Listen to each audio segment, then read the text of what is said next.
Welcome to the Success with Jewelry podcast, where we invite you inside our conversations about business success and marketing for jewelry designers and entrepreneurs. We're Laryssa and Liz, jewelry marketing experts with a combined 16 years of experience in jewelry marketing and proven track records in helping jewelry brands meet their goals. When you listen to or watch this podcast, you get an intimate and exclusive peek behind the curtain of all the things you wish you could know about earning success in this industry. Welcome to episode 74. In this episode, Laryssa and I are going to share our thoughts about recent marketing we've received. We're going to scroll through our promotions folders and our Instagrams and talk about what stands out to us. We also want to tell you about our insider community. When you join, you'll have access to extended episodes full of tips that you can start implementing today and further resources about each topic we discuss. In the bonus content of this episode, we'll talk more specifically about brands whose marketing is catching our attention and why it's so good. To get access to exclusive content as well as direct access to me and Laryssa, sign up by visiting successwithjewelry.com. Hey, Laryssa, let's get into it. This is so fun. I'm excited for this episode. I'm having a little bit of anxiety about it because we don't have like a formal outline, which we normally do. We're kind of just like, my first bullet point is let's look at our email folders. Yeah, it's a roll of the dice too. I mean, who knows if there's going to be anything good to look at. As somebody who feels the need to prepare when recording, when doing something like this, I did star a few emails that I received over the past few days. You're more prepared than me. I'm literally just like flying by the seat of my pants right now. That's so fun. I am excited to see what's in your inbox. I'm going to start with one that just kind of came through. And this is something that always stands out to me. And it's always an email that I open. By the way, we're starting with email. We're just kind of in our email inboxes, and then we'll talk about Instagram. But a note from Beth from Foundry, which is a jewelry brand that has a really, really strong branding. They're really interesting to follow, I think. And they have like the storytelling of their collections like really down. But whenever I receive an email that's like a note from the designer, Beth is the designer at Foundry, I open it. I love to hear from the person behind it. That's awesome. That just made me think of something related to that brand that I saw. So I don't go on TikTok often, but when I do, there's this one account I follow that I love. It's like, what is it? Palm Beach. Is that the fancy town in Florida? I can't remember, but it's this like woman on the street, and she like stops people to ask them about their outfits, and they're the most like over the top, like they're wearing like $100,000 worth of stuff.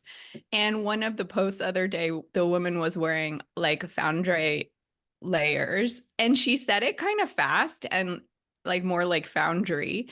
And I was like, oh my God, that's so cool. Because a lot of times the jewelry these people are wearing are like Cartier, Tiffany, like they don't typically wear like more independent brands. And I looked in the comments, and so many people were like, wait, what was that? Foundry? Like, da da da. Like, that was so cool. I want to know more about that.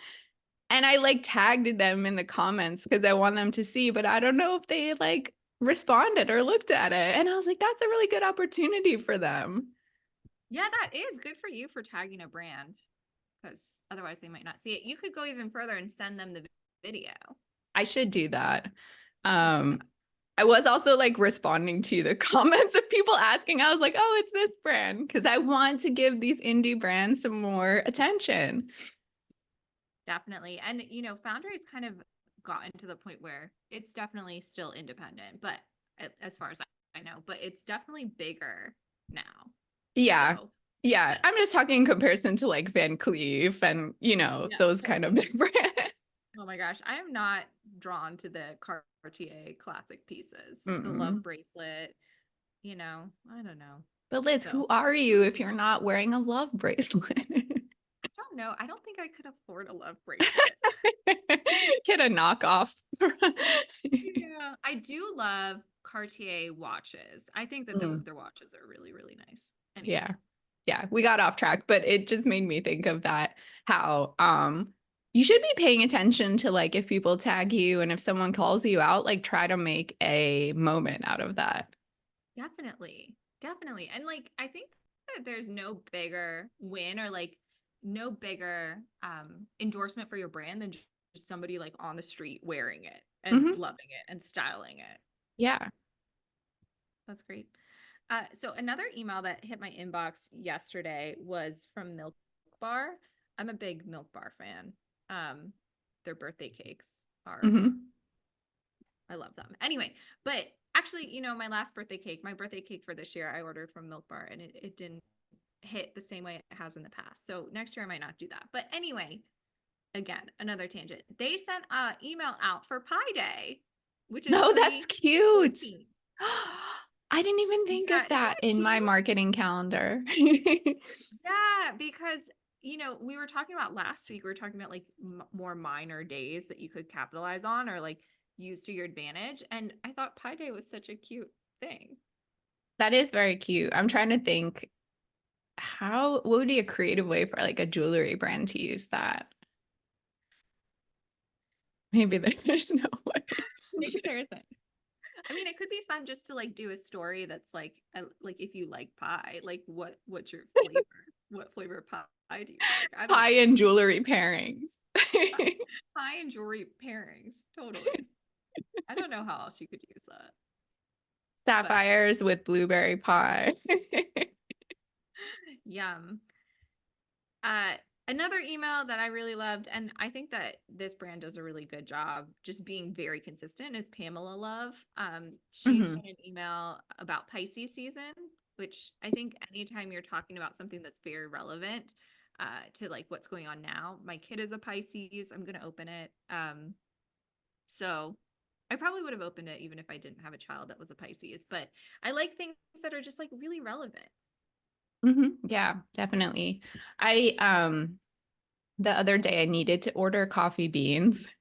And whenever we need like a new household item and I think of it, I'm like, oh crap, we need like more toilet paper, or we need whatever, coffee beans. I'm so bad at like putting that in a list and I will forget like 10 more times before I order it. But the power of email marketing, the next morning after I thought, oh, I need more coffee beans and completely forgot, of course, I got an email from my favorite coffee roaster that they were having 20% off for like certified B Corp day or something. And I was like, thank you for reminding me that I need coffee beans. And I immediately ordered them. That's amazing. I love when the stars align and you're getting marketed something that you've already been thinking about. Yes. Yeah. And to be that brand, it does mean kind of being there in the inbox regularly and consistently because you never know when someone is like, oh yeah, I have to like buy a gift for my mom. And of course you're gonna forget about that if you're busy. Definitely. The last one I started to talk about, I really liked. It's from Brilliant Earth. Mhm. And it's interesting with this one because I received a email from the Clear Cut covering kind of the same topic, but I think just Brilliant Earth did it really well. But it's the art of layering, which we've seen emails like this before, but they break it down. They do like a step-by-step guide, like start with a base, add texture, get personal, and they show you how to wear these pieces. Hmm. Yeah, similarly, I literally just opened an email from Catbird that's called Anatomy of an Earring Stack. And they have three different looks, like close-ups of an ear, and then a little almost like diagram pointing at the pieces and kind of showing, why they work together and how this whole look comes together. And I don't know, I'm not good at styling stuff like that. That's helpful to me. Definitely, especially with earrings. I find that challenging. Another brand that does it regularly, and I love how consistent they are, but Esqueleto, which is a store, well, they have multiple stores, and they carry a lot of independent designer brands, but they do a stack of the week every week. And I think that that's just really consistent and really fun. Back of the week. That's in email and Instagram or just email? It's an email. I I don't have know if this. I'm on their list. I have to sign up. That sounds really fun. Yeah, it's really fun. And just the consistency of it. They sell a lot of rings. New stack of the week, March 5th. And it's I fun to love see their that. stacks. Like last week or the week before, they did an emerald stack that I really liked. But this stack that they did this week. I mean, they choose rings that I wouldn't necessarily pair together, but they look so good. That's awesome. Yeah, They I just have mean, like a great image and the details. Super easy. and you can tell that they are probably having fun with that too, which I think is really important. Definitely. Is there anything else in your inbox or do you want to move to Instagram? I'm quickly looking. I'm gonna see if I could pick like a like one mob wife aesthetic. Oh my gosh, there's one I just opened from a skincare brand that said meet our best sellers, which is such a good email to send. Just like, if you're like at a loss for topics, just best sellers. Love it. That is absolutely my favorite way to plug a blank spot in a calendar because there's usually, when you get to that point, there's usually been a lot of time since you've shared bestsellers. And so you can also tailor that for the season. Like, so far, I know it's not spring yet, but like spring so far, like here are our bestsellers, or like for the season, or even like this year so far, like what have customers been loving the most? Or if you like recently released a new collection, bestsellers like from this collection, and that gives you a reason to like bring it back and talk about it again. I love that. There are some good emails in my inbox. I'm telling everyone, email marketing is the way to go. These are going to stick in my brain. I'm going to think about what they're promoting to me so much more so than Instagram. But I just received an email from Emily Chelsea Jewelry, which is a jeweler out of Philadelphia, which is where I'm from. So I'm like especially drawn to her, like following along with her. But why I designed the Space and Time collection, and it's a note about this new collection that she has and why she designed it. Yeah.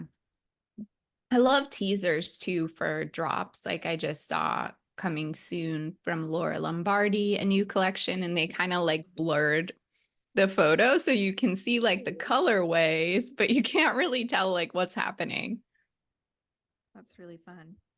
There's a lot of repetitiveness though, I have to say. Like if I just look at whatever 50 emails, there's probably like two hoops emails, like two pearls emails, like, and I think that in a way that's fine because it's jewelry and that's kind of what your customers are expecting. They want guidance about like whatever's trending or appropriate or fresh, but try to put your own spin on it at the same time. Agreed. What do you follow mostly, or are you subscribed to mostly jewelry accounts? In my work inbox, I get a lot of jewelry promotion emails. If I look in my personal inbox, we got all kinds of stuff. Maybe I should pick something that's not jewelry. I've combined, uh, like I kind of like all of my work email comes to my personal email, so it just kind of is all in the same place. Mm-hmm. And so it is a lot of stuff, mostly like kids stuff and home goods and skincare and jewelry. Mm-hmm. I just got this email from Crate and Barrel in my personal email, and I think this is a good way to get creative. So they are have this GIF of like spring produce. So they show like green things and then oranges, whatever. And it says, here's how to make the most of season's first fresh produce. And then they give you like tips for using their whatever kitchen tools to play with spring produce, which I think is so seasonally appropriate. Also fun, provides value, gives you an opportunity to use some like pops of color and cool photography. That's great. I have a couple Mother's Day gift idea emails in my inbox and then a lot of spring. And then I'm surprised that there wasn't, I feel like last year, the year before, there was a lot of content around Women's Month, International Mhm. Women's Day and month and all of that. And this year I'm not seeing quite as much of that, but I did see one. Well, I think International Women's Day is tomorrow, maybe. So it could be coming. Oh, okay. That's good to know. Yeah. Let's check out Instagram, which I did not start anything from Instagram, so this is going to I be know. interesting So to same see. with thing, like my work Instagram is all jewelry and my personal is like people and brands that I follow. What does your explore page look like? For my work one. Or either. Mine is all like Bravo, Taylor Swift, and the Kelseys and jewelry. My explore page is dachshunds. Well, yeah, I have cute animals too. And So for many some reason, dachshunds. vintage 90s toys. I don't know when that became like I must have clicked on one that was like a toy I had as a kid, and now I'm just getting served all of this stuff. Yeah, Like the one Rainbow thing that Bright. really annoys me about my explore page, I guess I follow some like fitness accounts, but not the kind that it's like, influencers in the gym like popping their booties, but Instagram some for some reason thinks I want to see influencers at the gym popping their booties. Oh my gosh. I just mentioned Rainbow Bright, and now there's like my explore page is like full of Rainbow Bright. Super weird. Anyway, Yeah, I don't love the explore page. I don't either. But it's always interesting to kind of look at. Um, My work one's like definitely all jewelry. I have to say, okay, so this is a gal who I followed for a while, and I just think that in terms of influencers these days, she is just so fun to follow. Her Instagram is okay, and then I think three underscores fine. Um, and yeah, she just like shares her like everyday collection, how she wears it, does like a really personal like approach, like this is me. Let me answer questions. Like she's not trying to Ah, get anything from it. She's just sharing her style. I just followed her. Yeah, she's super fun. And I think there's this like whole, and I feel like we've talked about it before, this kind of like there's this like younger generation coming up that are looking for, investing in fine jewelry, but not, you know, the entry level fine jewelry. Like, how can you get into it? And I think she's one of the influencers who is like holding people's hands. Like, here's a Yeah. great like $200 charm that you could start with, kind of thing. Yeah, I like that.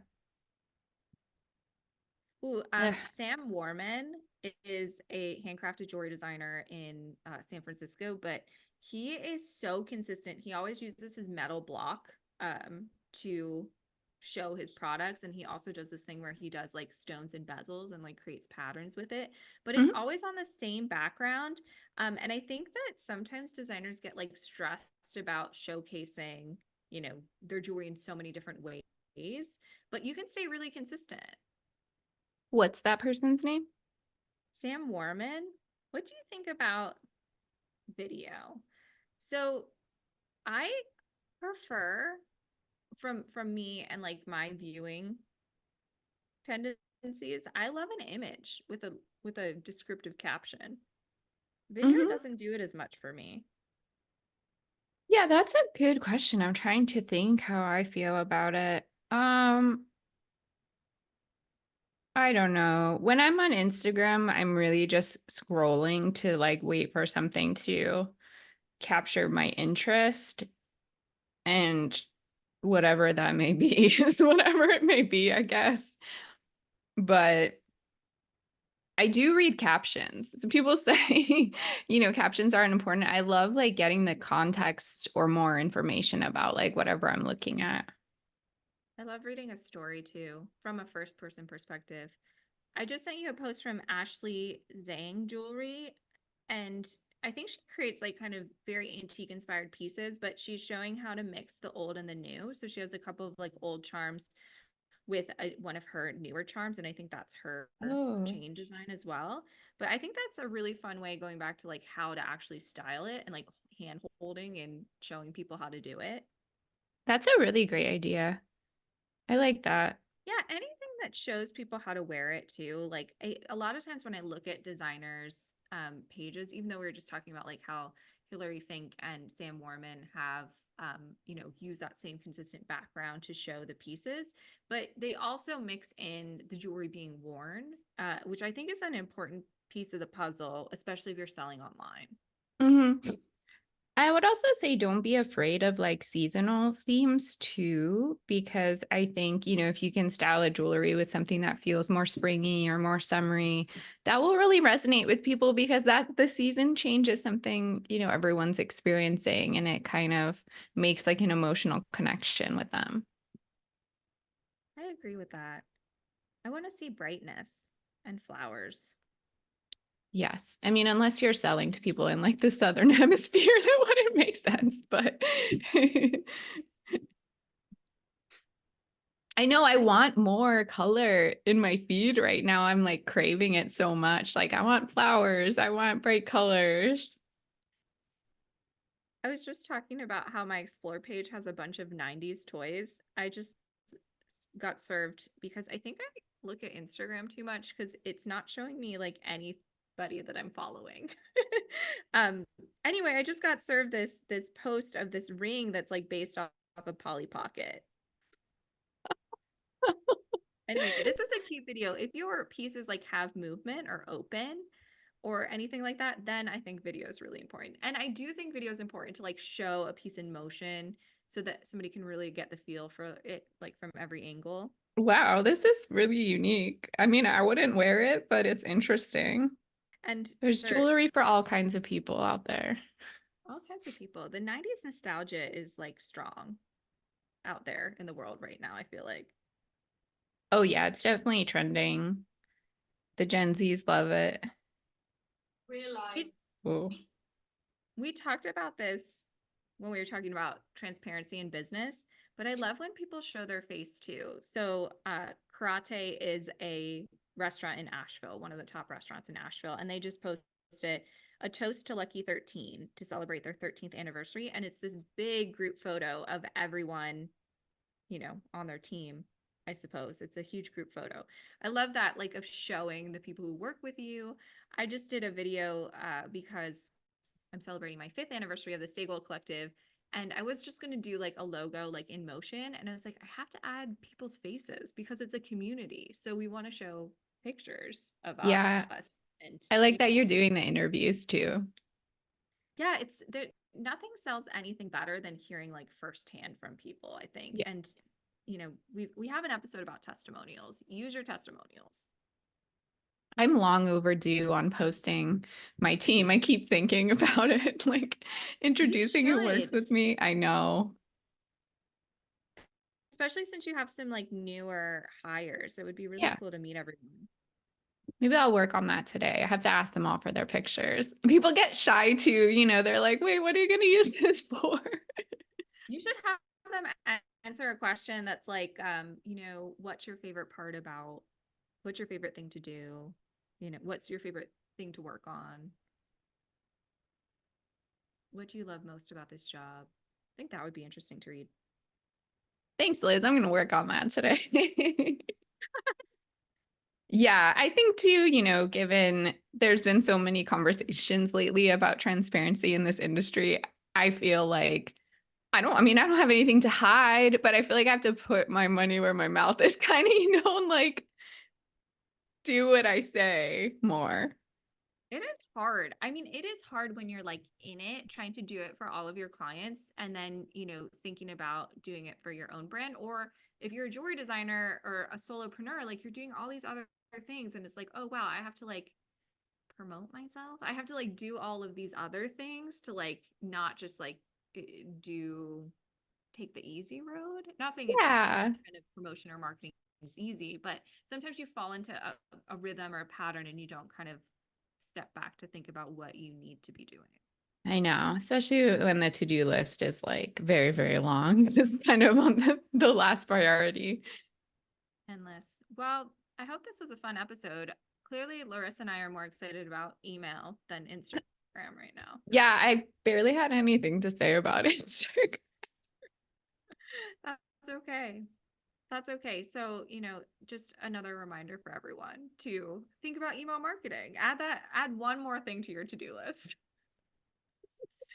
Anyway, we'd love to know whose marketing is catching your eye. Let us know. Visit successwithjewelry.com. We'd love to know what you're thinking, and we're happy to answer any questions you may have. Thanks for being a part of the Success with Jewelry community.